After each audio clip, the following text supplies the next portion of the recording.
Hello, hello, hello.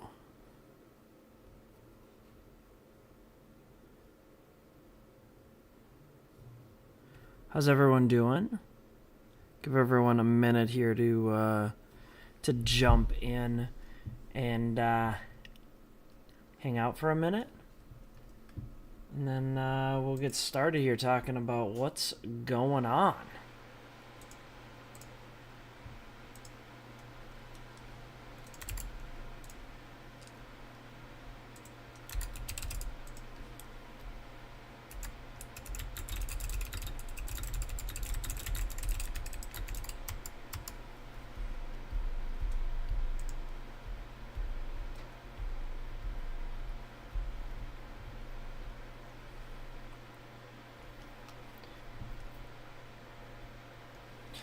All right, Willsy.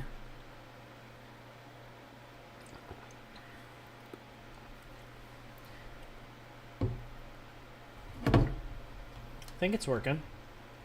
Looks like it's working.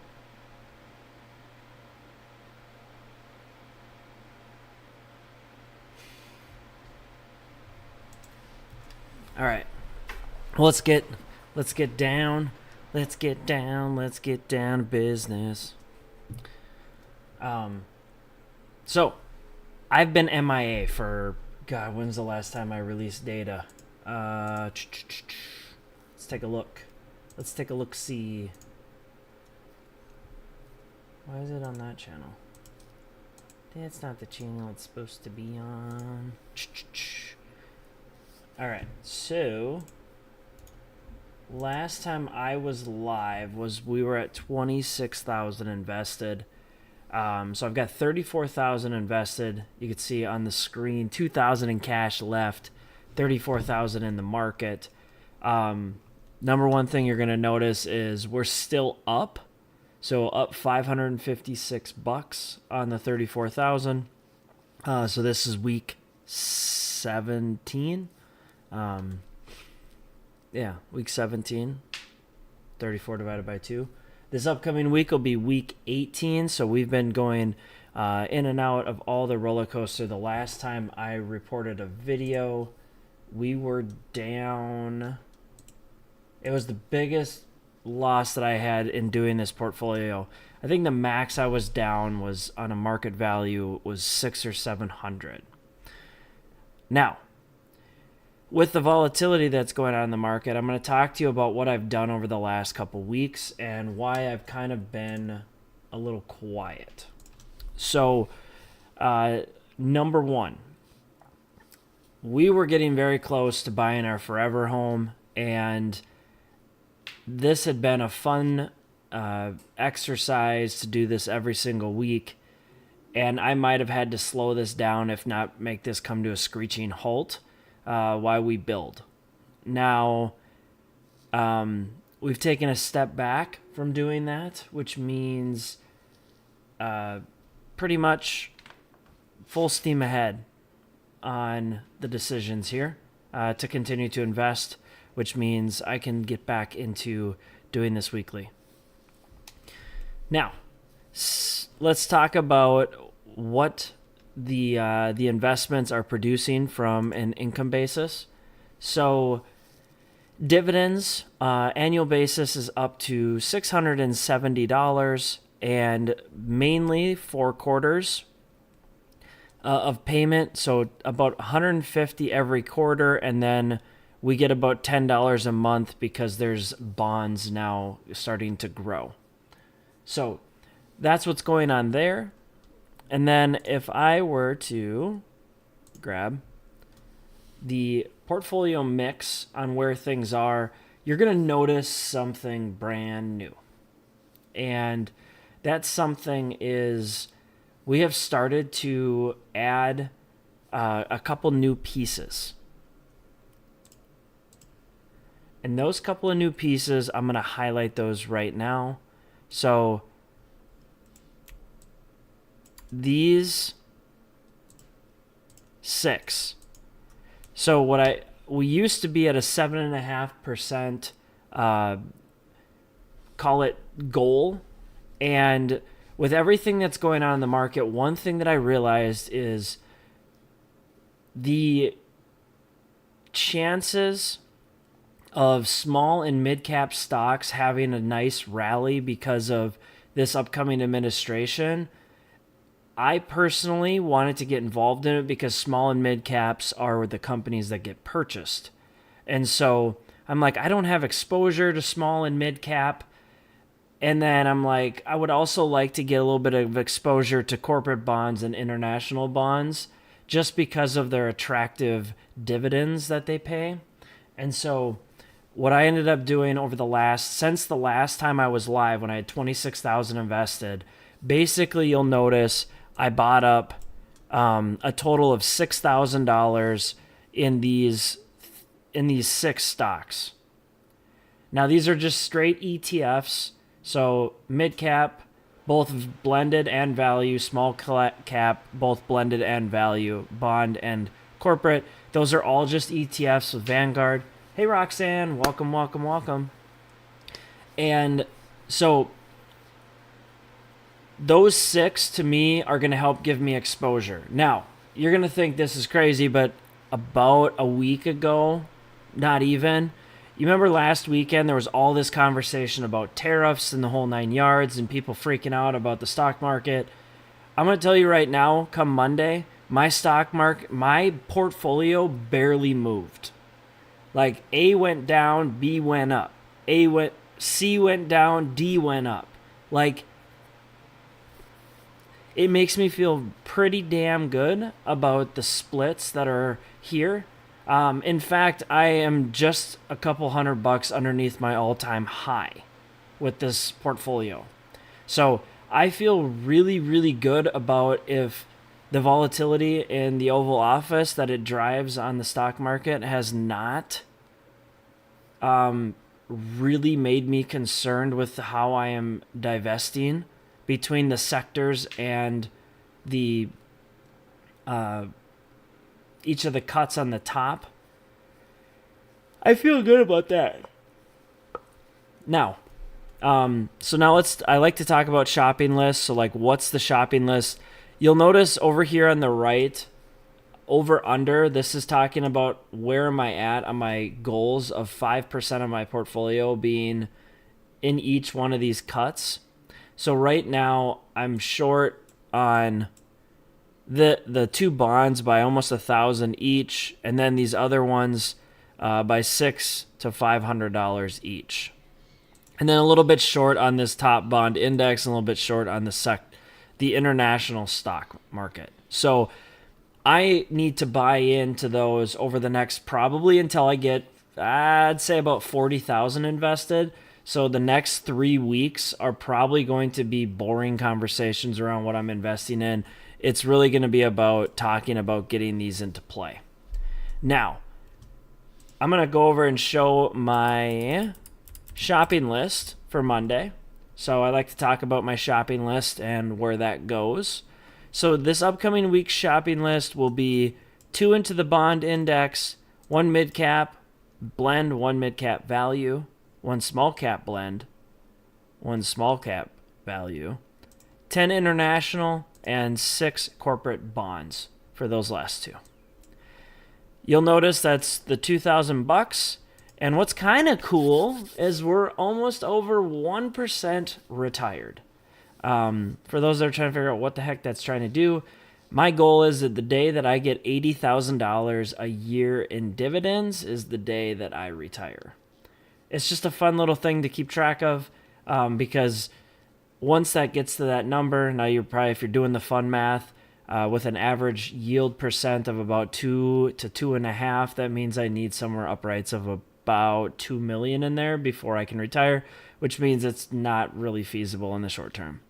But once this puppy starts rolling, what we'll notice is the dividends themselves will start helping to invest with me.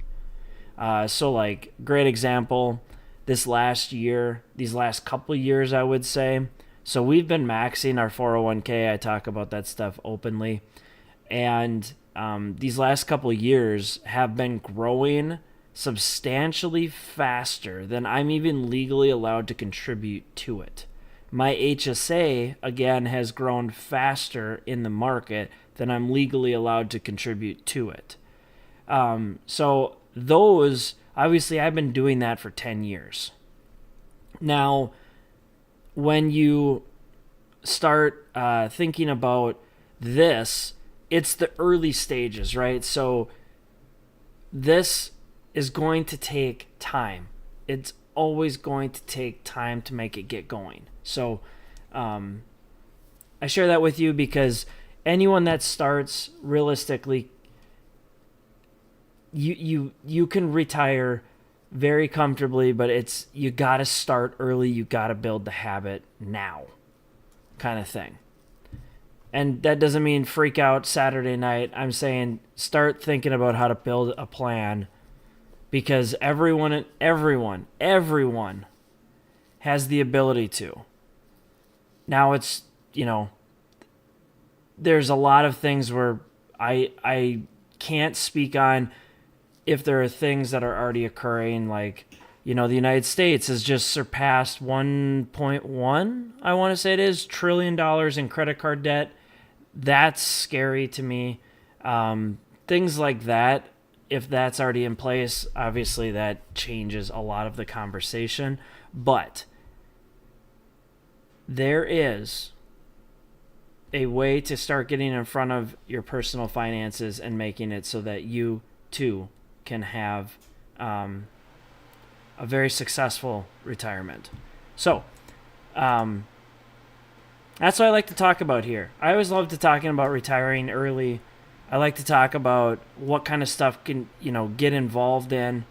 What are the types of things today you can get the fun, quick money about, whether it's things like bank bonuses or changing your, let's say, phone providers or internet providers, all that kind of fun stuff. So, anywho, so let's go back to the portfolio just real quickly.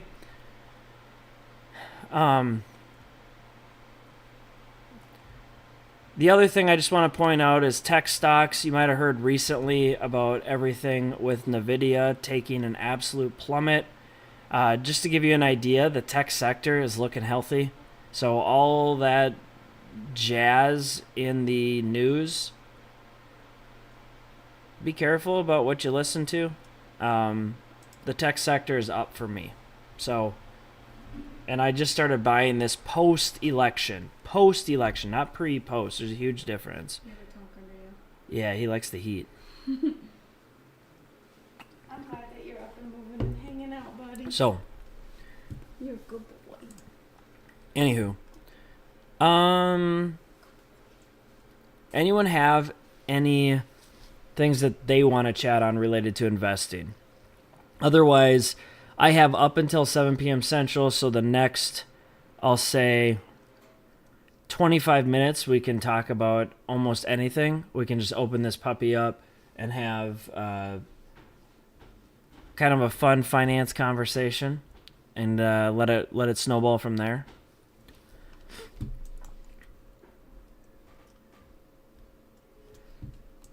But we'll get rid of these colors. We don't want them. And also, one other thing that you're going to start hearing about or listening to people talking about is that right now there's so many people. I don't remember the amount of money, but we've got a lot of things going on that are concerning in the market that are probably going to do a lot of shifting. So here's the things that I'm thinking about. So let me just start listing them off. So number one in my mind is going to be the Trump tax cuts. So that thing is going to, good or bad, start impacting the market. And just to be very clear, when we talk finances, when you talk business, you leave politics aside and you completely ask yourself from a business perspective, what does this mean? There's plenty of other channels if you want to talk politics and stuff like that. tax cuts are going to impact the stock market and how we invest and how we react. So you got to put your CEO hat on and ask yourself, what is that going to do? The next thing that I'm thinking about is how the tariff impacts sectors. So why is that one doing that? What's up, buddy? I'm just gonna get this format painter. And the reason why that's important is because if right now, like, let me give you an example. Oh, hey, buddy. So my kitty cat just had, oh, baby. Hey, I love you. He just had his teeth cleaned, and it seemed like something happened at the vet. He's in pain. I know, buddy. I love you. But he's going to sit in my lap here while we talk and do this. Oh, cute. He's just laying down. All right. So the tariff impacts on how the sectors will shift. So, for instance, each sector has got a certain, call it, whether it's lumber, whether it's oil, whether it's, different types of minerals. They're going to sit in every sector. So the things that you can see on the top here, these are the 9 sectors that exist in the United States. Communications, consumer discretionary, energy, finance, health, industrials, real estate, tech, and utilities. So let me give you an instance. Real estate is going to be tough if you have Canadian tariffs on their lumber. What will that do? Well, home prices will go up, which will hurt the real estate market. So, like, for me, if I really believe in real estate and betting on it long term, that's going to be a buy opportunity for me. That's how I'm thinking about it, kind of thing. Or it might be one of those things where it's long-tailed and I might let it continue to dip for a little bit before I start investing in it. All right. Now, the third thing, U.S. debt. I'm going to talk about that for a second because right now, we as a country, we spend I'm going to call it approximately $4 trillion, which 1 trillion is Social Security, 1 trillion is Medicare, Medicaid, 1 trillion is debt, and I'm going to call it 0.8 trillion is defense spending. So now that 4 trillion is like 4.5, somewhere in there. But that debt number used to be like 400 billion. Now with it being like, it is fastly approaching our largest expense as a country. So love it or hate it, I'm crossing my fingers that whatever the hell is going on in the Oval Office, they find a way to reduce the U.S. cost to reduce debt. Because right now it's growing at a rate that's damn near impossible. Both healthcare and the debt or the interest side of things, there needs to be change. So, and I don't have the answers. Again, this is not a political channel. This is just speaking. This is the raw facts. This is the raw numbers. This is where we got to be, making sure that we understand how that impacts our portfolio and the stuff that we do forward. So let me give you I want to talk about this one for a brief second. So there's a 50-page document out there on the Trump tax cuts that they were looking to do. One of them, so in 2017, when this tax cut came out, if you were in a position where you had a house and you paid a lot of tax in a high tax state, like I'm in Minnesota, Minnesota, New York, California, they're all high tax states. Well, during that time period, they took what's called the SALT tax, the state and local tax, away, and they capped how much interest you were allowed to put away on a home as a deduction. Basically, what that meant was it standardized and simplifies the tax code, which is, I understand why they're doing it. But for those that lived in low income tax states, did better from this than those that lived in higher income tax states. And why I say that is in the 50-page document, so I read the entire thing, of the proposed legislation that they might go after for this, because the tax cuts are going to end in 2025, so they have to renew something. Now, I've read all sorts of different things on what they're thinking they're going to pick, but until it's in writing and not a news article, I'm just going to, treat it as whatever. Now, one of the things that was in there was to lower the principal mortgage from $750,000 down to $500,000 that's allowed, or eliminate the deduction to itemize any interest on a home. Well, that obviously hurts the middle class and the upper middle class and the wealthy, and it doesn't really change anything for the middle and the standard, I would say 90% of America does not itemize. So it's who cares? Well, the reason I care is if we were to build our forever home, I would have needed to make sure that when I consider the calculations on if I want to buy that home, if I can't itemize that interest, then all of a sudden the amount of money that would be in my pocketbook is less. So it's really important that I'm paying attention to those things before I make a big decision. So that's why I wanted to highlight that, because that has some substantial implications on the middle. I would say the middle class and higher, depending on what way you swing here, there's potentially some issues there. Now, they've talked about eliminating the income tax.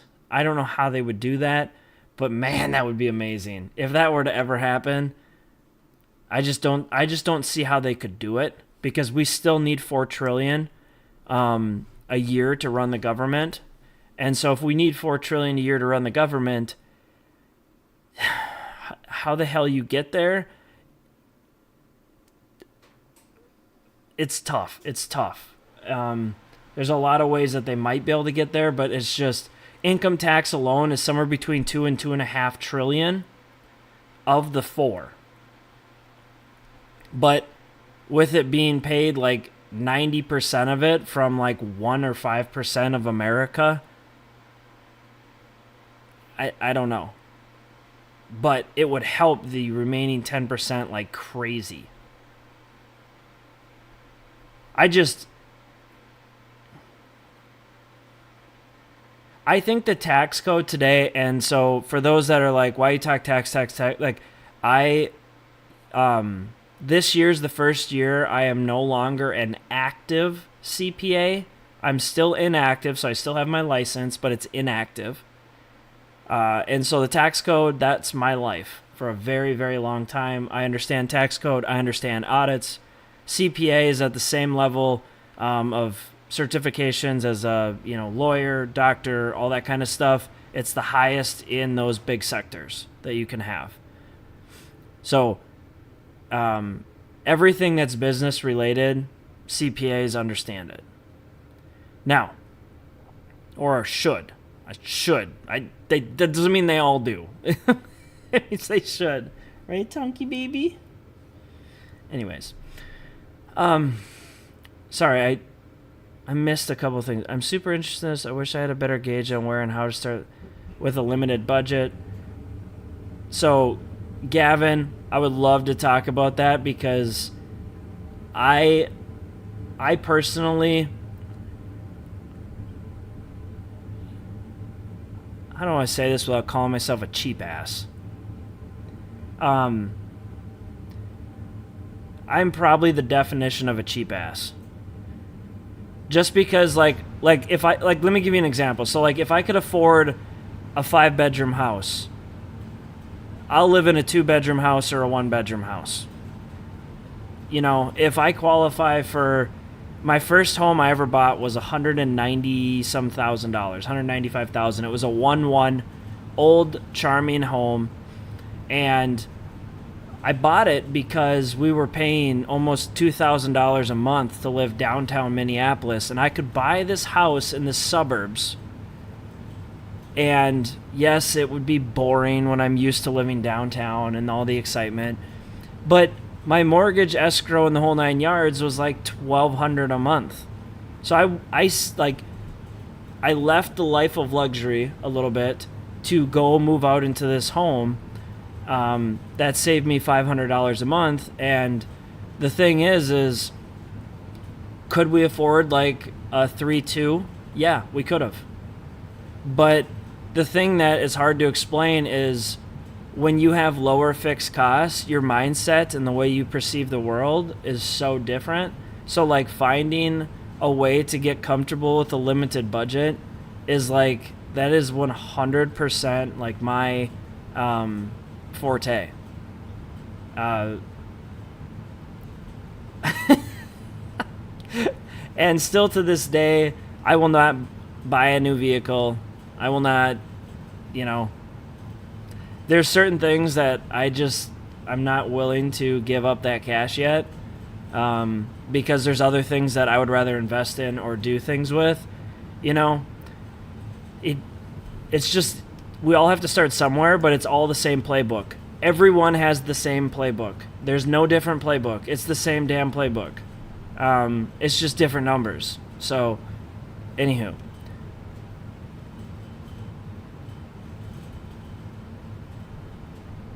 But, anywho, so these 3 things right here are the things that I'm most interested in, or worried about, if you will, on what's kind of to come here.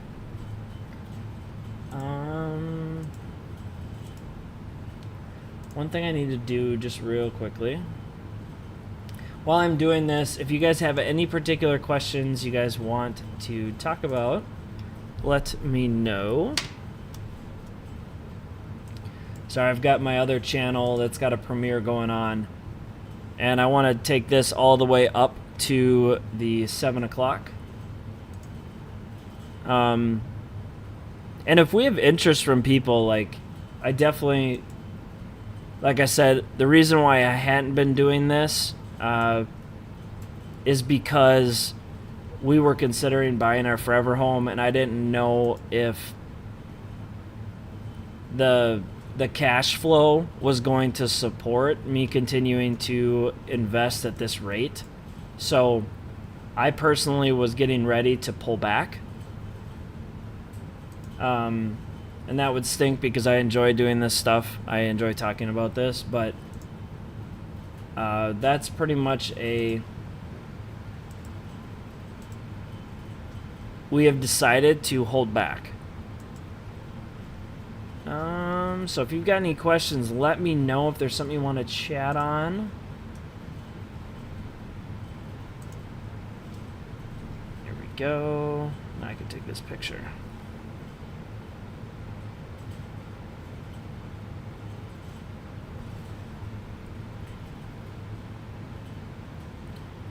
Edit. Because I think talking about budgeting, it's like a word, it sounds like the word of like, I don't know.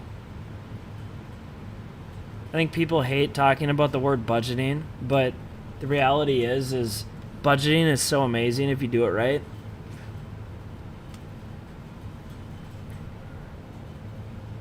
Because you could start creating opportunities and ideas and different things for yourself. So if I go, whoops-a-daisy. Just grabbing something here to post it. Gavin, are you wanting to talk about budgeting, or how do I perceive that?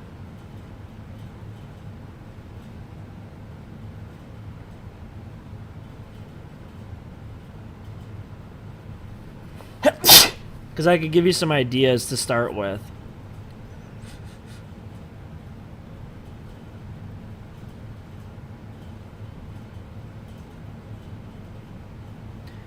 Do you think a lot of investors are going to pull back because of the uncertainty with Trump as a president? Actually, I think it's the dead opposite. So I'm gonna say, for my aggressive side in business or in life in general, you do not make money in a sorry, let me phrase that. You do not maximize money in a when there's excitement and ups and downs and things, people will make freakish amounts of money by people's fear. Okay?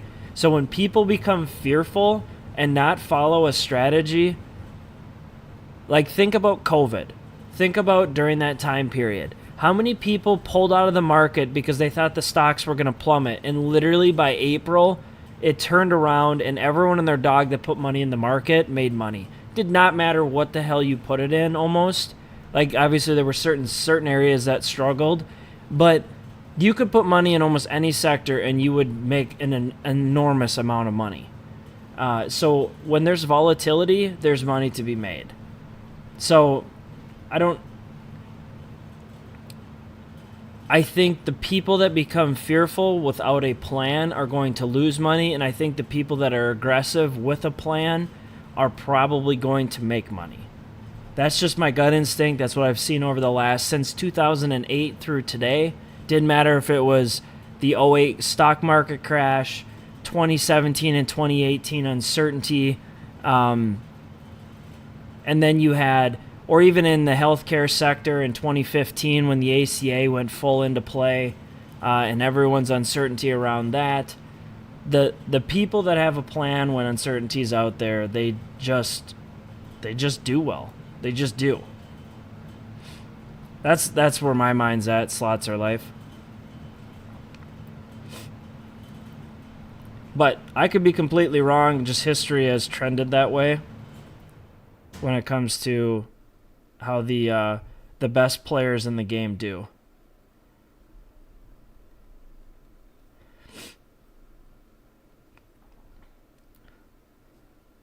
Let's see here. So one thing. What? Yes. Paste that.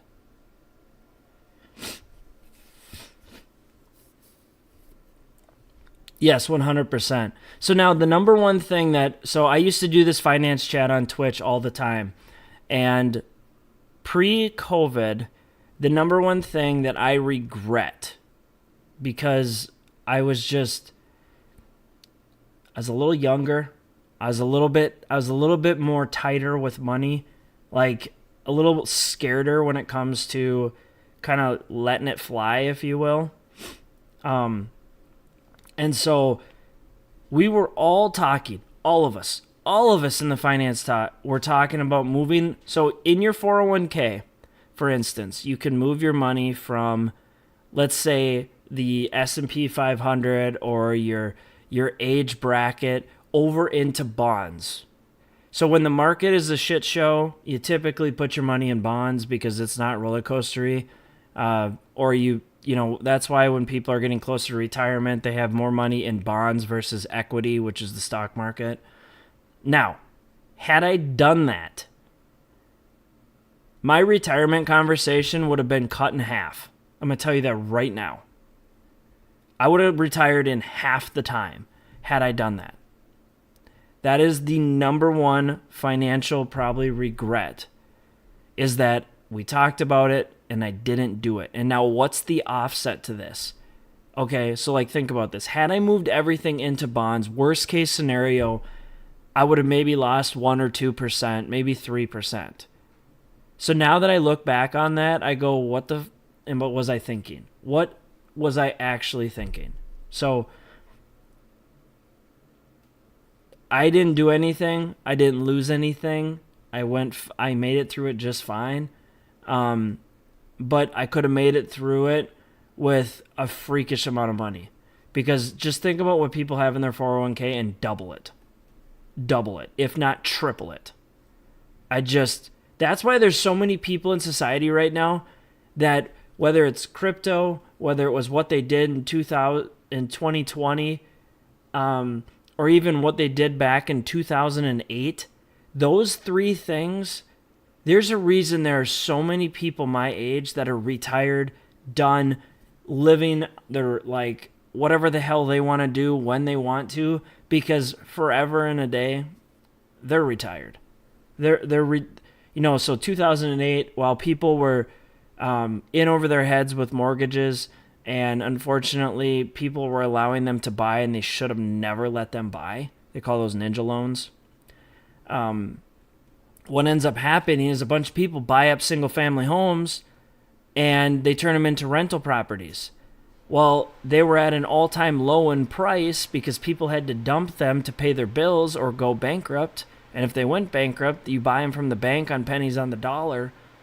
The amount of people I know that during that time scooped up 5, 6, 7 single-family homes, and to this day, they could cash out, refinance that home, and they're sitting on more cash than they could ever, ever, ever imagine. And it's just like, you sit there and in downtimes you ask yourself, how do you zip up, buckle up the bootstraps and get ready, because volatility creates wealth faster than non-volatility. It's kind of like a slot machine, right? Think of a slot machine. If you play on a game that has low volatility, you're not going to make big dollars. It's very hard to make big dollars. Slot machine's bad because the house is against you, the house edge.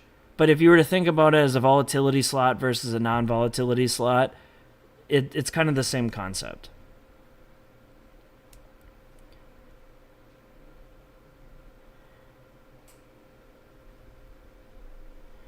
So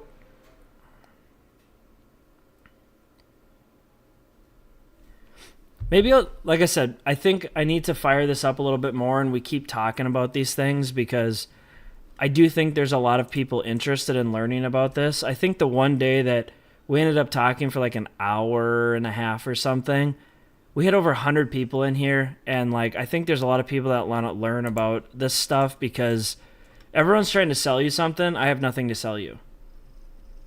We can just talk straight facts. And if I don't know, I'm going to just tell you I don't know. So but I do need to jump over to my other channel. We have a premiere tonight, and so this is my promise to you guys. I haven't been live since I invested $26,000. We're now at 34. We're investing $2,000 on Monday. Maybe I'll see if I can't get something fired up tomorrow, but the best way to make sure you know is to hit the little notification bell. I don't post shorts or anything on this, so when you get a notification, that means that I am live. Or I release some good information for you on a long-form video.